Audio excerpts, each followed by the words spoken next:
Just give people a few minutes to settle in.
No.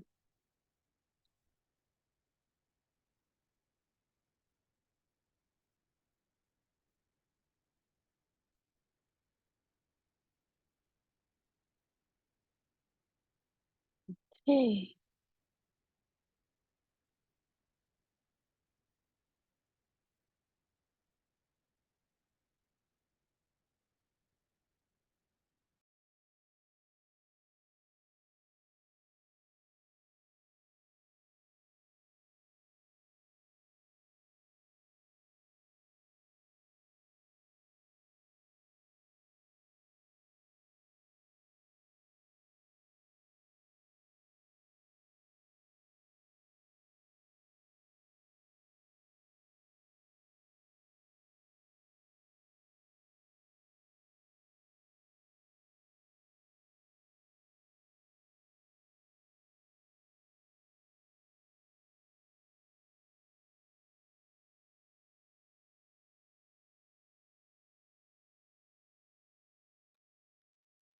All right. I welcome everyone. My name is Joanna. So pleased to be here connecting with everyone. Some familiar faces, some new faces, or welcome. Yeah, first of all, thank you so much for participating this very, very exciting BNC Academy International Coaching Week. I hereby extend my grateful and an honor to Belinda and her team for organizing this spectacular event, for paying forward to other coaches and professionals who would like to learn more about coaching and my areas in mindfulness. So today I'd like to bring in more about how mindfulness supports coaching. And the topic that I'm going to share today is going to be performance powered by mindfulness. So give me 1 second and I'll start sharing my deck. Can you all hear me okay? Let's do a quick sound check. Yeah, great, fantastic. Um,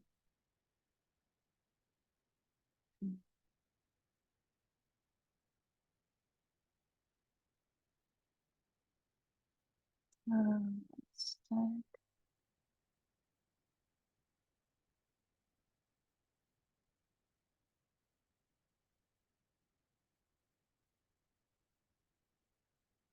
hmm, wait.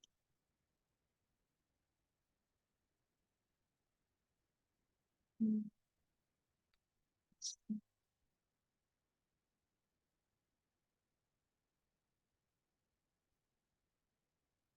Is it showing up okay, the deck? Thank you. All right. So,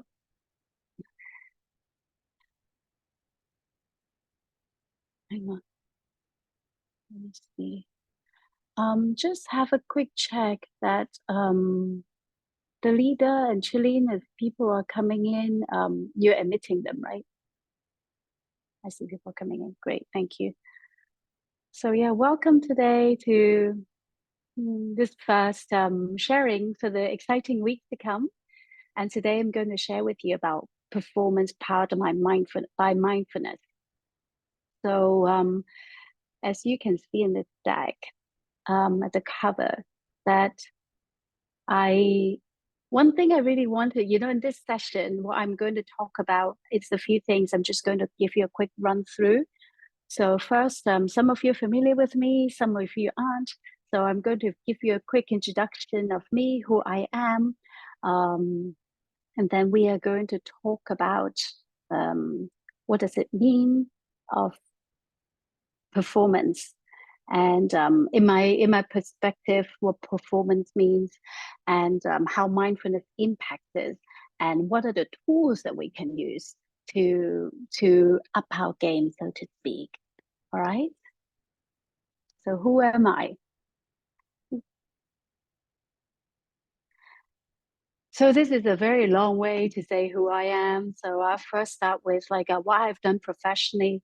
So since year 99, I have been working in the sports marketing and sports business pretty much all my life. And I first started working for IMG and then NBA. I was with NBA in the China office for 10 years when it was just like building its whole business in China. When Yao Ming was first drafted to the NBA, when the franchise really expanded its businesses. So that was like what I have saw was like firsthand how the athletes were behaving on and off the court. And before that, the 4 years prior, I was like a headhunted by NBA. I was working for IMG, who started um, the the professional football league and basketball league, the very first, yeah, football league and basketball league in China, which is still standing today. And so just really seeing different qualities of like, different levels of players and athletes.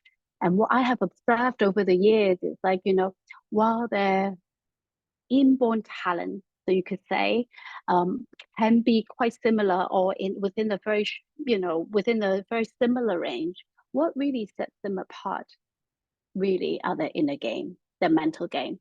So today we're really going to focus on that, what I have seen and what kind of tools I have found helpful. Because of that, it really got me inspired to deepen my own practice in mindfulness. And with that, I have discovered how players have used the practice to really up their game on the court and off the court, to name a few, like Kobe Bryant, um, Michael Jordan, and then a lot of tennis players today, and a lot of like other athletes in different realms. And um I know Messi is one that, like, he's talked about like his meditation practice a lot recently. So a lot of these athletes are really going for that because they're very busy people. If they don't find it like effective for them, they're not going to spend time doing it, because like doing it can be quite boring, to be honest, like to start with, for some people. All right. So that's really like my professional background.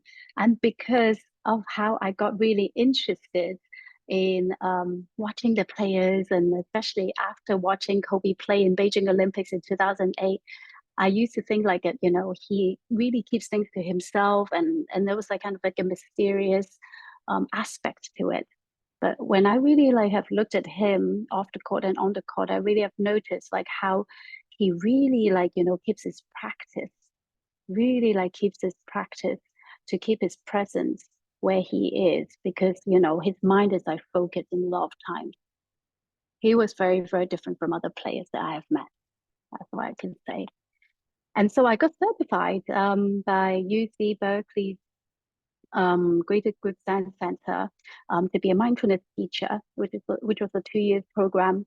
And then I'm also a certified mindfulness program by the Present, which is like a UK mindfulness program.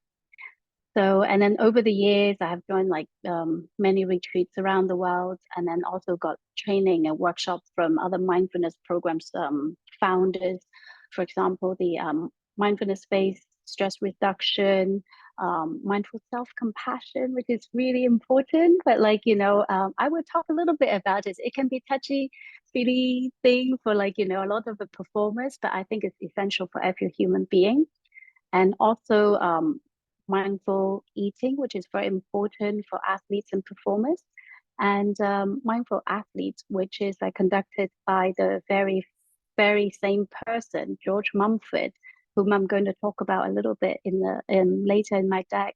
That he was the mindfulness whisperer for Kobe, for his coach Phil Jackson, during his Chicago Bulls years and LA Lakers years, and he's been serving the NBA teams. And if you're following the news, he is helping the Edmonton Oilers, which has been an underdog for many, many years, and the NHL to help them with their mindfulness practices.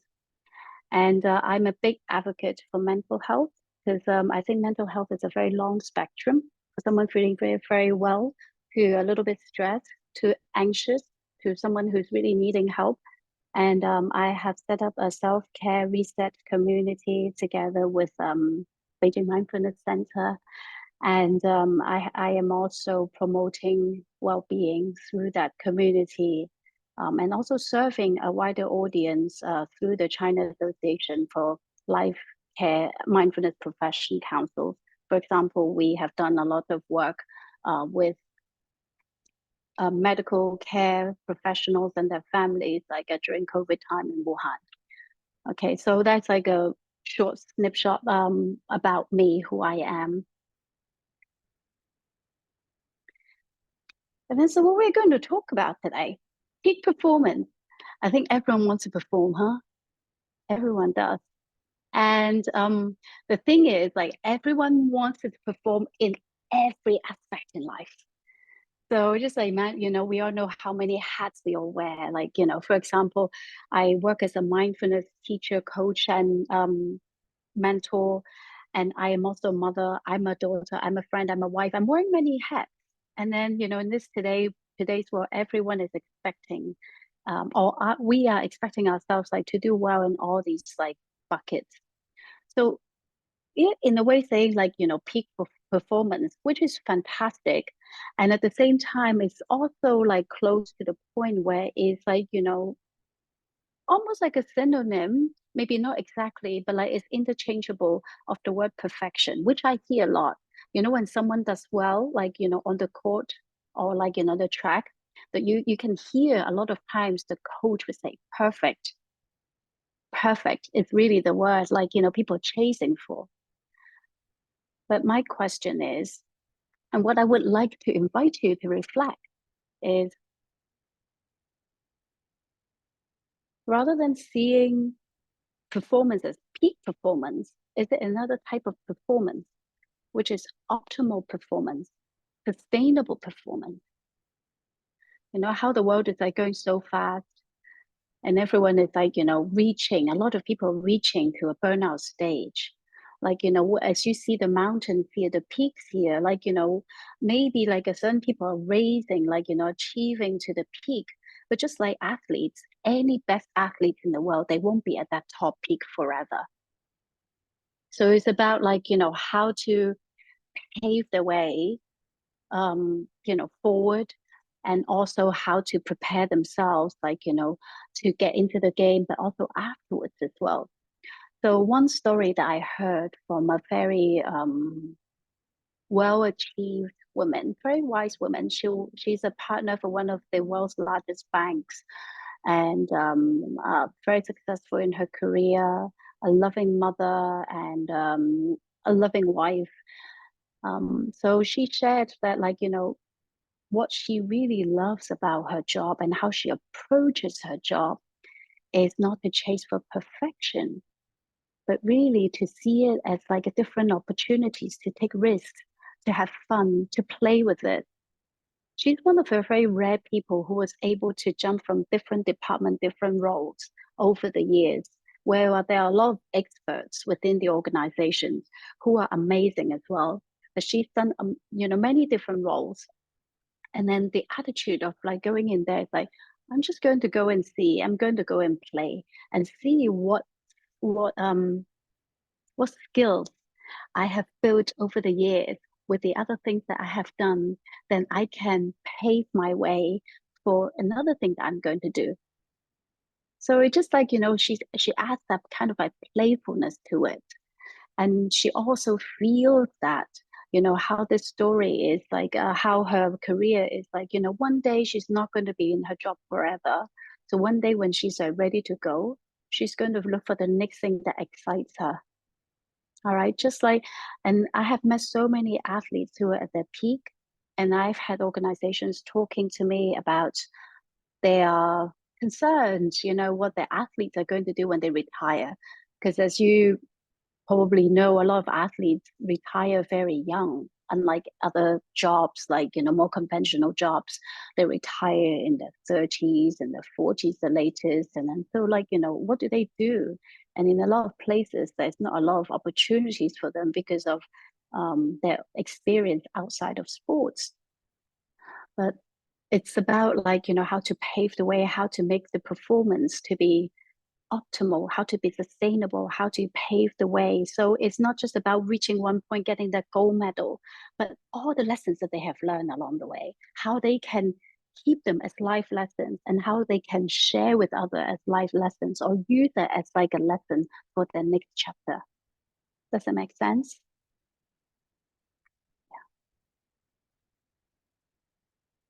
Okay. So this is what I'm really excited about sharing with you all. Um, what I like to say is about this idea about on your mind, get set and go. Okay. Because just like using this very, standard phrase that we all know about, on the track and on the track all the time, on your mark, get set, go, right? But without on the mind, then nothing goes. It's all about intention setting. Life is like a marathon. A lot of people think like, performers, like, a lot of people think like performers, like they have their peak, they have their prime. A lot of people think like they have their prime. But now as life expectancy, it's getting longer and people are still at their prime, much later in life than in the older days. And we see athletes are staying in the game and the matches for longer as well because of like, nutrition, because of technology and because of training advancements. Everyone's able to do more for longer. And with that, how do we pace ourselves so we can have a longer stretch that has more meaning and more purpose and more fulfilling um, feelings that comes back to us and others around us? Yeah. So just like pick example of marathon. So we go to, when anyone runs a marathon and it wouldn't be, you wouldn't be like just like thinking about, okay, going a marathon and you just get up one day and just like run for your life for that distance and then get done, right? So people prepare for that, want to do a marathon. So you think of it and prepare for that and then think about what kind of training you want to do and then on the day on the weeks ahead on the day as well, like how do we prepare for that, having that preparation. One thing that like a lot of athletes and performers in general, whether it's like stage performers, we have very good friends like who are very very experienced stage performers and still telling me today that whenever they go on stage they get nervous. And if they weren't saying that, it's hard to believe. But at the same time, it really just shows that they're human. And having that nervousness, sometimes it's like, well, actually, I think all the time I believe that it's like really just like showing how much we care about what we're about to do. Yeah. It's about having that excitement, that exhilaration, that expectation of good work because we really care about it. Yeah. And just like the unknown, because every time is different. even for a very well-trained athlete on track, every time when they are on that track, the performance can be different. You know, it might seem very, I mean, anonymous to us, but like, for them, it's very different. So how do we feel around it and make good use of that feeling, make good use of those discoveries so it benefits to us and keep us centered in our game? Yeah. So just like marathon, like, on the day when we run, we don't just run for it and spend all our energy in the first 5K or first 2K. We pace ourselves, we pick up our pace, build the adrenaline, you know. Maybe we don't get hydrated in the first few stops, but we make sure we get hydrated later on when there's less people. We plan it with strategy. And thinking about like when we are hydrating, some people are just like gulping it and trying to hydrate. But is it like, the best way for our body, or we just like take a couple of seconds, just like really, really like, taking the water in, savoring it, and then keep going? Of course, we can say that everyone's body is different. And what I've heard in the stories where people really enjoy it, they really embrace with the entire experience of it. Yeah. So you can imagine if you were one of these runners here, what would be on your mind when you're behind that line, that starting line?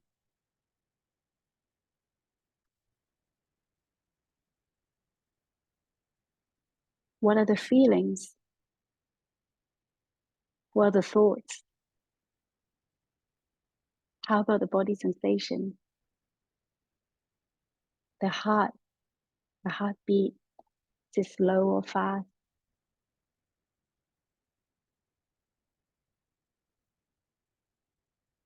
Are they thinking about the opponent, or are they thinking about their own goal? There's 1,000 questions in our head. And neuroscientists said, for an average human being, we have about 80,000 thoughts a day, whether we know it or not, right? And at these moments, these kind of thoughts like keep popping up like a machine. And how do we use that information wisely whenever they come up? So here I'd like to share with you the three things. So first thing is on your mind. Just like I said, on your mind, get set and go. So the first thing on your mind. Yeah. So the first thing about on your mind, what it is, it's about tuning in. And just like this athlete, this runner standing behind the line, looking at his goal, thinking about what he wants, knowing about what he wants. It's about getting the attention on the things he cares about the most in this very moment. And usually, like before he comes to this starting line, there is a journey before he comes here, obviously. Just like all of the things that we want to perform. We don't just, I mean, we we do wake up one day and think, okay, I really want to do that. Yeah. But it still takes preparation to be there. So once the preparation is there, we just have to keep in mind and what really have driven us to be there. What are the driving force, and then stay curious and stay connected to what we really want to do. And the hardest thing, I'll say this is the hardest thing of all, because like, of course, when you're on the starting line, on your mind, is this a thing that we do. But for some of us that we don't go into the in the court, or like, in the on the track, on the field, on a daily basis. We are not athletic competitors like that on an everyday basis. We do other work, or we're in a corporate, or we're a coach. Then how do we remind ourselves? It's about the remembering. At the beginning, you can see like there are two speakers here. At the beginning, there may be a loud voice telling us what to do. And then that can be external, that can be coming from our training, our own coach, our teachers, our boss at work, and our stakeholders, our investors, etc. And there needs to be a connection to the speaker that spreads kindness. That kindness is something that reminds us why we started, that intrinsic motivation, why we want to become an athlete, why we want to become a coach, what really motivated us, what really inspired us. Always remember that feeling. And then that is a really good reminder that sends a signal to our brain. Say like, hey, let's think about that, attention. So like, keeping us on our mind. This is why we started. This is our why. Yeah. Just really bringing ourselves back in the zone all the time. So it's not like I have to do it. A lot of times, when we think about, oh God, I have to do something, then the motivation is like kind of like, half gone, right? But when we think about that, we really want to do it, then our motivation is just like, come up again. So that's like a funny joke that was like a one shared by my teacher, and they're saying like, if someone next door in a room is telling you you need to get next door because like you have a toothache and that person is going to remove your bad tooth,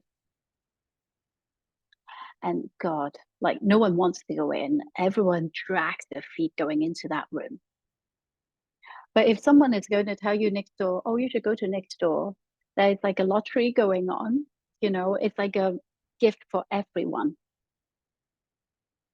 and everyone is like happily to go into that space. And of course, like, the content is very different. And but at the same time, it's just like a very simple way to say that, like, how we relate to what we need to do. It's about going into that room, doing that thing. What do we do? Why do we want to do it? It's about that why. So having that, we have this voice. Sometimes we really need it. Some people are very motivated by that. And also remember, there's also another voice, why you want to do it. It must have like motivated you at some point. And always think about that, especially when we get to that bottleneck, in our profession, whether we're athletes, coaches, leaders, we always have that bottleneck. And at that bottleneck, we really, really need that speaker of kindness to speak to us that has the most powerful voice.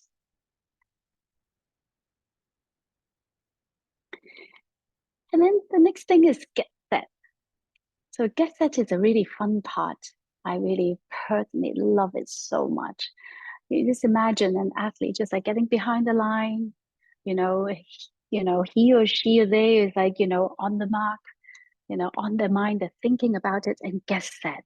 Okay, get set is about an athlete. If you can imagine a runner, a sprinter, thinking about like, the thought of like, what's coming, how to accomplish this run, what's ahead of us. So it's all about visualization. Okay, visualizing the win, visualizing how we can do well, and using, because our brain, really interesting that like, neuroscientists like tell us that our brain doesn't really know like what is real or not in reality. So we process a lot of thinking, and very often, just the way how humans are evolved, we have more negative thoughts than positive thoughts, because the negative thoughts that have been scanning risk that's been helping us to stay survived over the years that we are human. So we naturally are more prone to negativity bias. That's a term that we use in neuroscience. So it is especially important that like we put in the positive thoughts in us, so we get that balance to counter that. And when we get that, we can visualize. just to dilute the algorithm. We can think of our brain as like, it has its own algorithm that is like, tripping us. And we can think about like, what other good thoughts, what other like, healthy consumption of content that we believe are real, and it has happened before very often, that we can use it, to dilute that voice. And so what it is like very simple. One, can take some deep breaths. And deep breaths are very important that like in our whole neurology and our whole body and mind connection, it can help us to reset our nervous system. So maybe we can do a quick check-in with our breathing. Yeah. So I'll suggest we can do a 7-11 breathing. Okay. Has anyone done a 7-11 breathing here before? Yeah. Just treat it as like a fun game. If you haven't, it's nothing to worry about. And so what we can do is just like, just pop yourself in a comfortable posture, sort of just relax. You don't have to sit in a particular way or stand in a particular way or put your hands in a particular way. One good thing about mindfulness is that you can be just like any way you want, and then that's like comfortable for you. Okay. And that's like the gist of it. I mean, they're like, smaller details, but like, that's the gist of it. And then there's no right or wrong way of doing it. And as long as you're breathing, there's more right in you than what is wrong with you. So, and you may choose to close your eyes or open it and lower your gaze. It doesn't matter. And in your next out breath, you can breathe in and count to 7. In, 2, 3, 4, 5, 6, 7. Hold, and then out. 2, 3, 4, 5, 6, 7, 8, 9, 10, 11. You can do one more time with my count. In, 2, 3, 4, 5, 6, 7. Hold, out. 2, 3, 4, 5, 6, 7, 8, 9, 10, 11.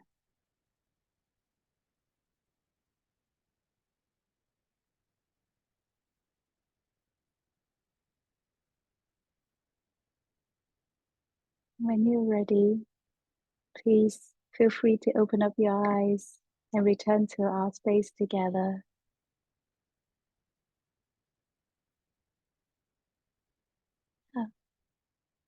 Just want to have a quick check-in that we're now in the middle of our presentation. Just having like a quick reset when we do a guest set. Yeah. So this is a very simple tool that anyone can do anywhere. You can be in the middle of a boardroom waiting for your meeting to happen. You can be on the court side waiting for your game to happen. Or you can be just starting your day. And this is a really good way to reset your body, your nervous system, getting some calm. So if someone who's like very, just getting excited about certain things, and this is a really good way to come back to our body, come back to our breath, and just like following a count. And so instead of things are going haywire, just like go, oh, because it gives us more space here, like a head space, and then we're able to have more time to respond than to react. Yeah. And, at the same time, that 7-11 practice, I find it really helpful. It can be extremely playful as well. Because there are days, for example, today, my own experience that I was very tired this morning, and I have like some work, some projects that I need to finish off.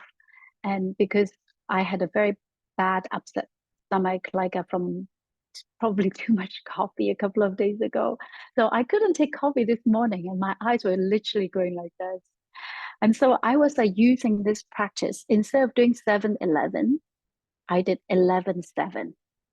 So when you want more energy coming in, so you can breathe in 11 and breathe out on the 7 count.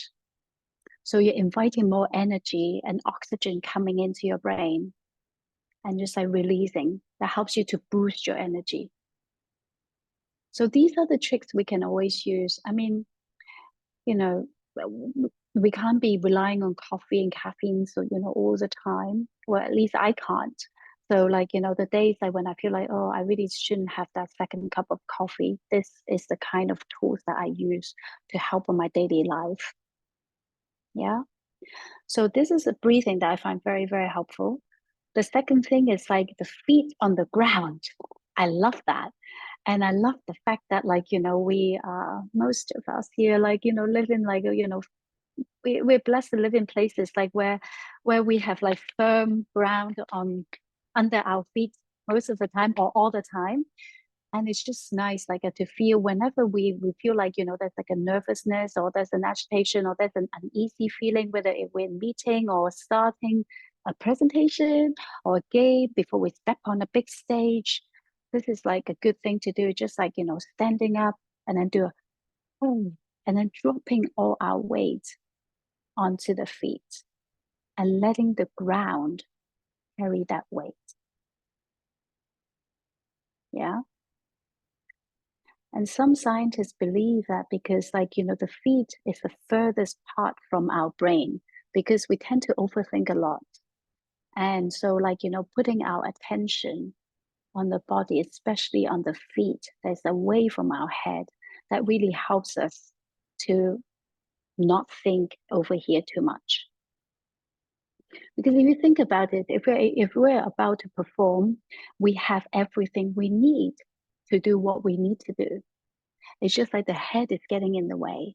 So if we're able to find ways to just let the head rest and get back to our body, then we have more space and more fluidity to perform and just like have that flexibility and freedom without the worries and the fear. Yeah. And the third thing I love so much is like visualization. And visualization is widely used by a lot of athletes and many of the coaches here. I know you're very familiar with the practice. So visualization is something super fun to do. It's like thinking about how before you perform a task, a match, a meeting, anything, just run it by your head, like, how that will go. What are the details, like, how the whole thing is going to go. If it was like a run, for example, we were talking about marathon, then I would be thinking about, okay, how does the whole run get started? What's the weather going to be like? Yeah. What's the color? Who's going to be around me? Is it my teammates or is it people I know that I'm going to see along the way? And I'm going to be like drinking water. What's the temperature of the water that I'll be swallowing? Yeah. And then in my visualization, I might even be thinking about where does that water come from? Who have been carrying that water for me? And also feeling that gratitude from someone's kindness and feeling the wind that brushes over my skin, my hair. When I'm running in the middle of the race, how sweat, dripping off my face as a sign of showing that like how hard I have worked. And my legs are still feeling strong. The shoes are looking fabulous on my feet. Yeah. And just like anything that brings you a smile that you can feel in your body, that socks is like fitting you well. Yeah. The smile from the people, on the line, or like you might see a familiar face, that encouraging smile, or the anticipation of your family meeting you at the finish line, offering you flowers or treats, or the face that just like the happy face, or just like having cold water, Gatorade pour over you like a superstar, like a champion. Yeah. Just visualizing all of that really helps to activate, the mindset and the game. The visualization really, really helps, and helps someone like to really move their head from not wanting to do something to do something. It's very, very powerful.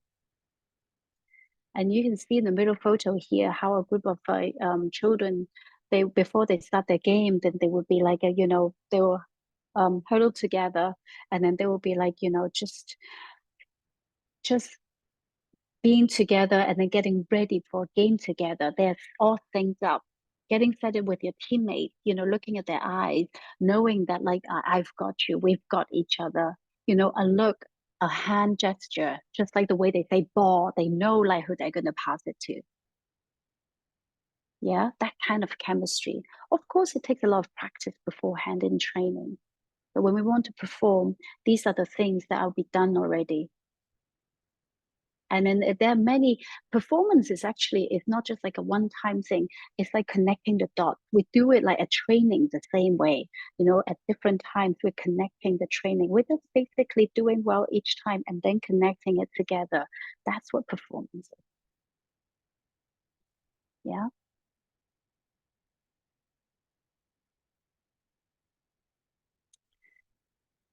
And then of course, goal.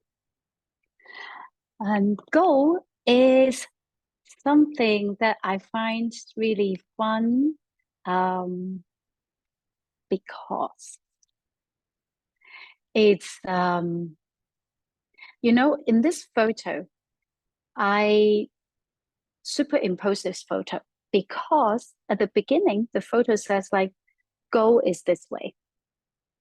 Okay, but in reality, goal is never just like a straight line, ever. Right? If anyone has achieved a goal, we know that it's like a very windy road. And a lot of times it's like many, many circles in between, much more complicated than this photo up here. And it takes a lot of efforts. It's like doing a cha-cha, a few steps forward, a few steps back, and then a few steps forward again. And in the meantime, there might be like, people around you, like they're changing the scenery. You don't even know what's happening. And then we get back into it. Yeah. But a goal is fantastic when we meet it. And since young, we have all had that sensation. When we score a football goal, we might not have a stadium full of audience like this guy, right? But we do have people around us, like who really care about us, cheering for us. And that sensation, we can embed it in. And another tool that I really wanted to share is taking a memory picture, a picture memory. Picture memory is like when we do something really well, and when we really enjoy doing something, we can, well, I tend to close my eyes. You don't have to, but I find it work better for me. It's just like really closing my eyes and savoring that moment, really like just enjoying it, just people cheering for me and this moment, and just like the marathon thing, like I was talking about, just really like, feeling it, how the wind is, like, how someone's touching your arm when it's all sweaty and they don't even mind, and how you have crossed the line and someone just like, give you the medal, or how you have done a good job at work, and then, you're getting good appreciation and comments from your colleagues or your partners or stakeholders. And all those are very important reflection that we can keep for ourselves, but very often because of our negatively biased mind, We tend to forget about those moments because those moments don't help with survival, right? So we tend to only remember the things that helps us to survive. As I said, because our survival mind is so strong, we need to have a lot more. It's about 1 to 4 ratio. That's what scientists recommend. That, like, we would do a lot more to think about all the things, all the great things that we have done to really savor them. So when we are having a good time, when we're having a challenging time, we can always use that as like a data point in our head, then we can take it out. So, for example, during a run, okay, for multiple marathon runners, they might have had this, they've run so many times, but then there could be other runs that they find it very challenging. And when it's the time, sometimes it's very hard to pick themselves up again. And what's a really good thing to do is, like, think about, okay, the last time when I run, I also had this time. But, I remember the finish line. I remember if after I go through like a 2/3 of the route, then I become better, become easier. Just focus on one step at a time. Just focus on 1K at a time. Yeah. So think about like breaking it down to smaller goals and also using that picture memory in our head, that what we have remembered before, what we have savored before, we can always take it out whenever we need it. So along the way, when we have good moments, we'll use that, take a snapshot to store it in our head, and then just really savor it while we're doing it and feeling into our body. Our body doesn't lie. So, like, when our arms are meeting with the wind, when our hair's being fly up like a model, that's perfect. Take those snapshots in our head. Yeah. And then when it's like a challenging times, when we are like, having a tough uphill, then we think about, okay, you can do it. You've done the practice, you've done the preparation. Just think about, like, how maybe take a little break if you have to. Just like, knowing it, seeing it, knowing that like you have done it before, or if it's like a new challenge, just think about, like, you have anticipated it before, how you can do it. It's not about losing faith or hope. It's about, like, what tools you can use. Sometimes simple things like just a smile, a friendly face next to you, a kind word from someone, like a good team member, that is already a big help. And I don't know if any of you have seen a recent movie called After the King. After the King is by Mark Wahlberg. It talks about uh, a triathlon race athletes. It's like a team that they were racing, and as they were racing, they are close to they're close. These athletes are no longer in their prime, quote unquote. We've always talking about prime these days. So they're no longer in their prime. So, and they're kind of like an underdog. But in that race, they have met a dog, and then the dog is part of the new member of the race. It's a very lovely, touching story based on true story. And it talks about how they were able to support one another. It just the spirit of teamwork really, really helps each other to pick each other up. Because like, if they were going alone, for sure, like they wouldn't be making such a good result. So I won't tell you much more than that in the details. I'll let you find out. But it's a very sweet movie. I recommend it, and it shows a lot of, like, the teamwork and the resilience. A lot of athletes have shown in their work. A lot of human, like, a lot of us too. Yeah,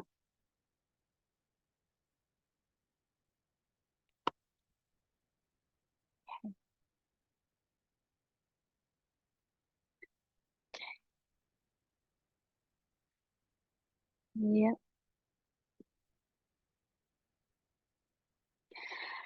And here in the last part before we go into question, I'd like to share with you this tool by my teacher, George Mumford.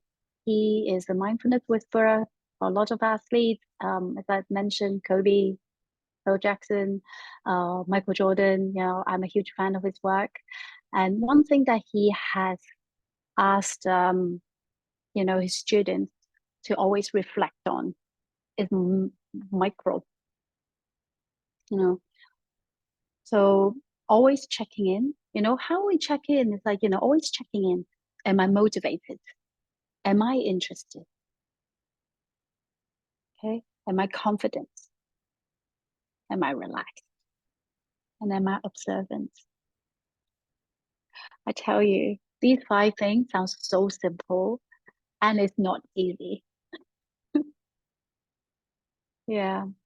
So motivated is like, it's easy for someone who just at first start something or at the beginning, to get motivated. But to stay motivated is not always easy. Yeah. And, am I interested? And I love this part because it's very closely related to mindfulness. It's like, am I interested? Because in mindfulness, the two essential things in mindfulness is curiosity and kindness. You can almost like think of it as like two wings of a bird, as some people say. Okay. So you have a curiosity, thinking about things is like I never seen it before. So we're not judging what it is. We're just curious and see what is it? What is there? With kindness. Kindness is a sense of more like friendliness, almost like a friendliness towards a good friend. Yeah. So we're not just like judging it as like, oh, this is good, this is bad. Because once we do that, there's not much room to define anything. So am I motivated? Am I interested? Am I confident? So like confidence is like something like, it really plays up a lot of people because they think they're good, but then in sports, there are always people better. Always, right? And at different times too, because they can't be stay good forever. I mean, Serena Williams, like she had such a good run, and she's been in the game for so long, and just like she cannot be playing this sport forever. So, like staying in that field of confidence when she's not a tennis player, and how does she transfer the confidence into something else besides a tennis player? She became a mother. She's an influencer. She's still very confident. Doesn't mean, she's not as actively playing tennis as much anymore, but she's still very confident. So relax. Relax is something not very easy for a lot of people who are driven to perform. Because like when we are like, when we're excited, when we're interested, when we're confident, we get like very hyper arousal. We really want to do it, we're ready to go.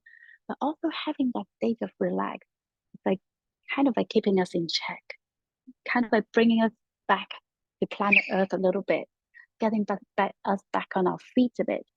Like when I play tennis, I can't be always in my head. Always I have to feel into my feet. Am I relaxed?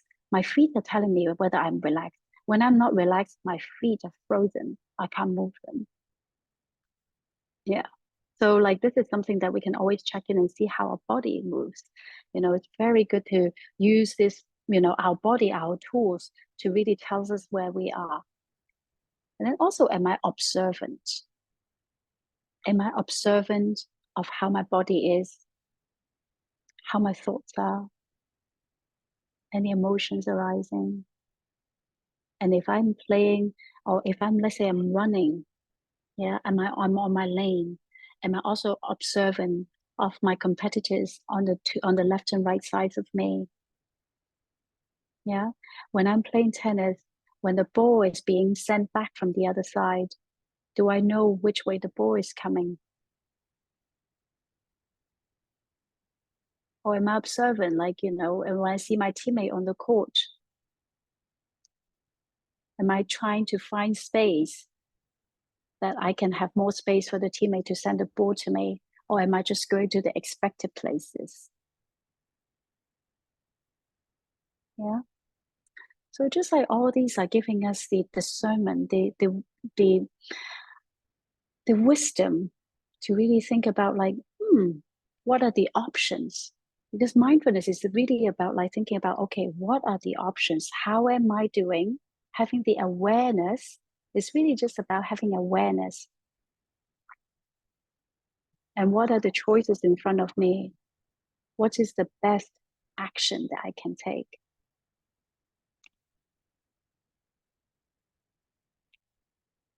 Yeah. So it's about like having that choice rather than like, a lot of us could be for me anyway, before I had the mindfulness practice, I was definitely on reactive mode. Someone says something, I'll just react, or someone does something or tell me to do something, I'll just react. And that's too much reaction, and then just like it catches up on me, like makes life very stressful. And I'm not saying like having the mindfulness practice, like all the stress will go away magically right away. It does not, but it does definitely help to manage it better. Create some space. So yeah, just like how Viktor Frankl, a very famous psychiatrist and Holocaust survivor, said once, between the stimulus and response, there is space. And within that space, we can find the freedom to choose. Yeah. Okay. So, yeah. So, what I wanted to say is what the tools that I have shared, I'm very glad that I have shared with you. And this is like come to the end of my presentation. And all these is about practice. What we talked about before is that performance is not perfection, it's an optimal performance. Is something that we'll build along the way. So it's about practice.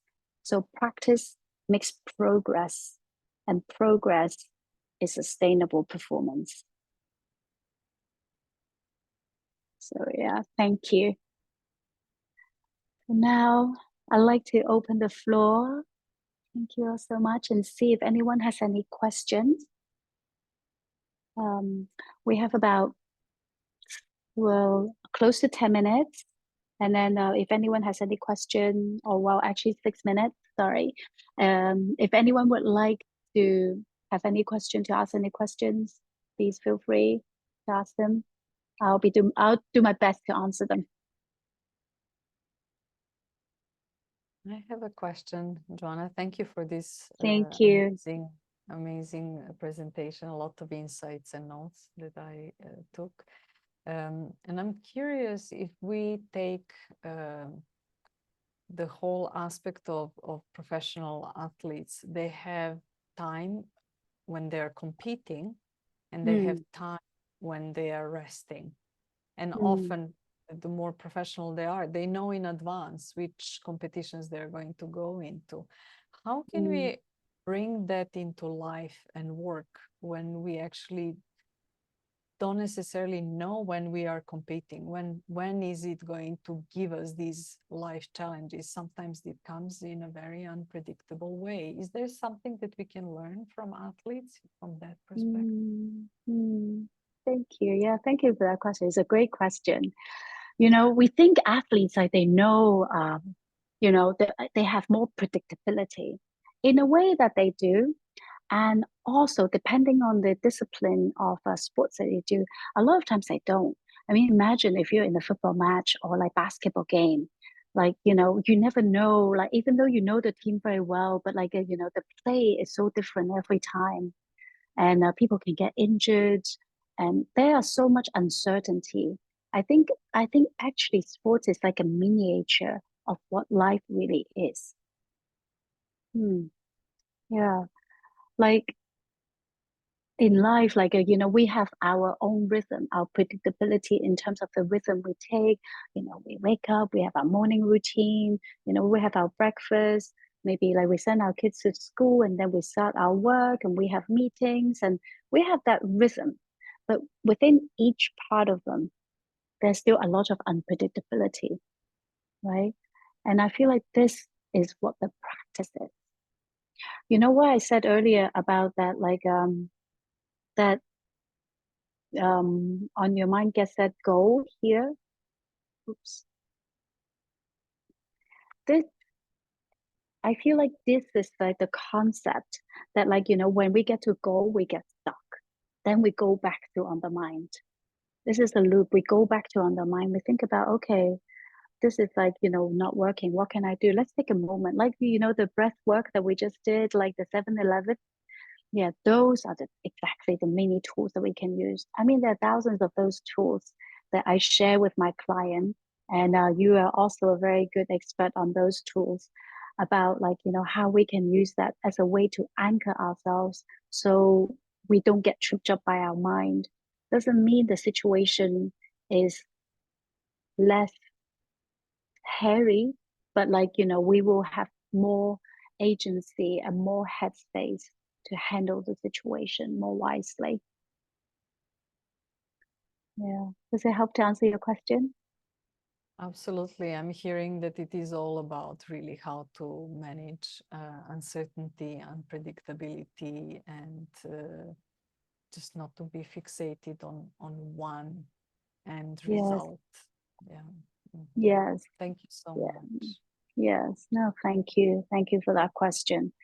Yeah, I feel like, we think that some people have the answer. And, we look at people like Kobe, like, George Mumford, they have the answer. But like, from my experience talking to them, it's like, no, they don't. They don't. And then they said like, how some of them just jokingly said like, my family can tell you how I don't have all the answers. Right? So, but we do the best we can, and then we have a quicker way to respond, even though we don't get it right. But like we're more resilient. It's like how kung fu masters, when they it's not like they don't fall, but then they get better at falling. They don't hurt themselves as much because they know how to move their body when they are falling. So when they get back up, they are less injured, or like when they're injured, they know how to heal themselves a bit better. Yeah. Thank you. There's also one Yeah. question asked earlier when Mm, with the breath of 7-Eleven. Is mm, it okay to do it also while lying down? yes, absolutely. Mm. Absolutely. Yeah, no, thank you for asking that because like any kind of like this type of breath work, it's just like a very simple breath work that that does not require any kind of particular way of breathing. So it's like it's safe to do it like, while we are standing, while we're sitting, while we are lying down. So whatever makes you feel comfortable. The thing about meditation, mindfulness practice, I should say, it's the goal is like, well, the goal or like the idea is about like promoting awareness. So there are different types of mindfulness, what we want to do, because here on this call, we're talking about performance.